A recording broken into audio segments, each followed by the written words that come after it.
Hey guys, what is going on? Lego Man Wants here, and welcome back to another video where today I'll be reviewing the Lego Harry Potter Headwink set 75979. So, starting off, in this set you do get Harry Potter, of course, and then also Headwink. But starting with Harry, I really like the detailing on his torso with the Gryffindor scarf on the back and the front, and I also really like the subtle printings as well, such as the Gryffindor logo here, and then also some sort of scuff printing on his robes, also at the back with like the hoodie. And then he does have blue hands to actually represent gloves, which is definitely very interesting. And then you do get this version of Headwink with like the wings open. That also does appear in two other sets, but I'm really glad we're actually getting a version of Headwink like this because I definitely think it looks really awesome. But now moving on to the actual buildable version of Headwink. So starting off at the bottom here, I really like the simple build for like this sort of podium where Headwink sort of rests, and I think that looks really cool. And I also really like the translucent red and yellow there to actually represent the Gryffindor colors, and that does go all the way around, and I definitely think it looks really cool, and it just adds so much more to the actual set. And then there's also a sticker down here what does say Headwink.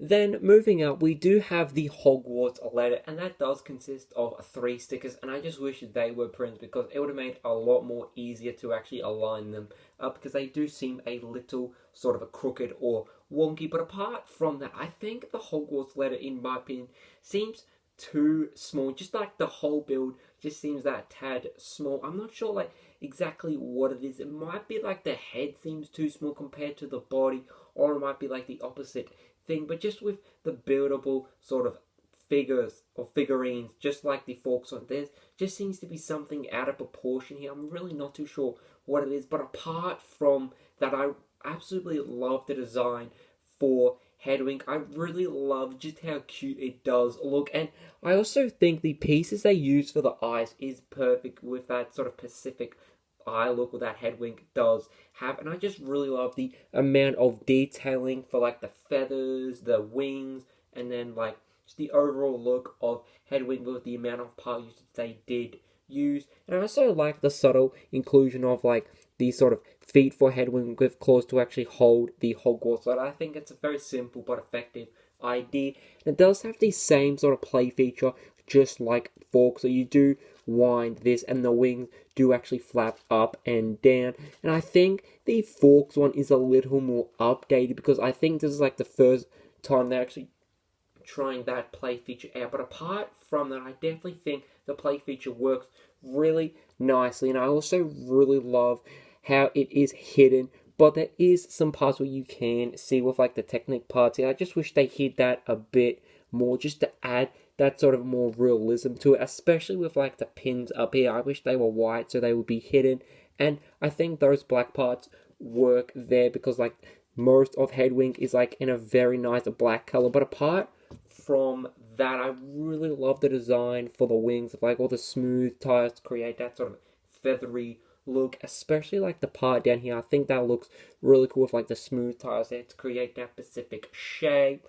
And then the head as well has a really nice design to it, and that can actually move 360 degrees, but no up and down because it's on like this sort of Technic pin sort of joint. And the detailing on the sort of wing part is also really cool. I like how they haven't just gone for a very simple design, just had like a bunch of plates. I like how they've gone for a very unique design for the wings with like smooth tiles and just the amount of part uses they did use to create a very unique wing design. And this part does actually come off, and that's what like hides most of the Technic part. But I just wish they maybe found a better way to hide some of the Technic, sort of all the mechanics for the wings for Headwink, because I just think this set would be a lot more like better if they found a way to actually do that. But I really love how just like you get a bunch of very interesting positions for Headwink when like you move the wings up and down.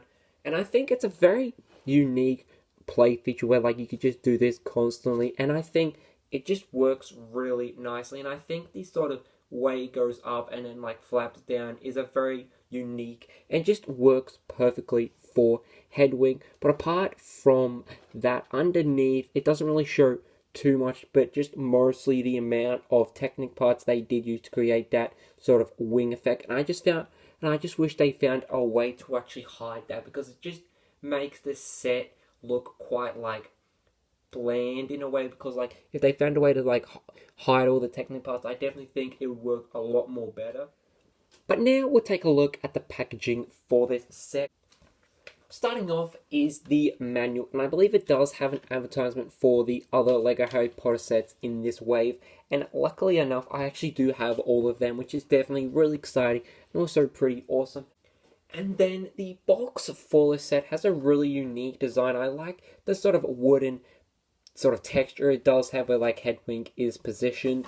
And then at the back it does show some of like the statistics of like how high it is and like how long it is. And I think that's really helpful because it just adds so much more to the set and like just the realism of it and just like some of the play features. And then just another look at the back of Headwink.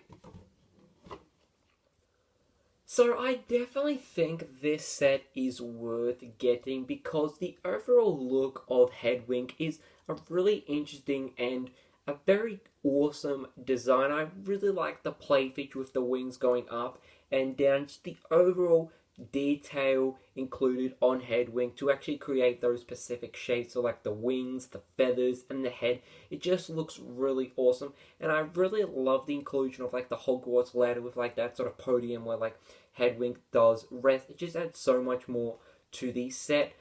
But I think the most disappointing part about the set would probably just be like the look of it. There's just something that doesn't seem right. It might be the Hogwarts ladder is too small, or it might be just like Headwink, because like something just does not seem right. Maybe their head seems a little too small, or their body seems a little too small. Just something does not seem right here. But apart from that, I absolutely love the design of Headwink, the amount of part usage going into it, just the overall detail included to actually create the realistic version of Headwink is definitely really awesome. So I would definitely love to hear your thoughts and opinions down in the comments below. And as always, guys, hope you guys did enjoy this video. And can I say so? Goodbye.